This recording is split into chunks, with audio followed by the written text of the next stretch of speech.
ल परमेश्वर टाक्साङ भगवान रक्षा गर्नुहोस्।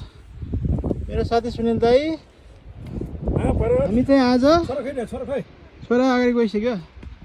छोरा फ्याट्की फेर हिँड्छ यार, हामी त के हो पहिला हामी 1.5 घन्टा पुग्थ्यो 3 घन्टा लाग्यो यार। 1.5 घन्टा लागिहाल्यो नि। 1.5 घन्टा त हो नि, भर्खर त त्यति भयो। कहाँ 1.5 घन्टा मात्रै हुनु हामी। 1.5 घन्टा त हो नि। यस्तो भिडमा छ ल मन्दिर आमा ल। नेपालको नेताहरूले भए केबल काट हालिसक्थ्यो 2 रुपियाँ खानलाई।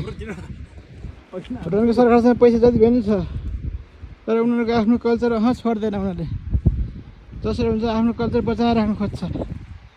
ल हेर्नुहोस् कस्तो अक्कर भिडमा मन्दिर छ। ल हेर्नु त आमा, मान्छेहरू दर्शन गर्ने घुइँचो हुन्छ ल।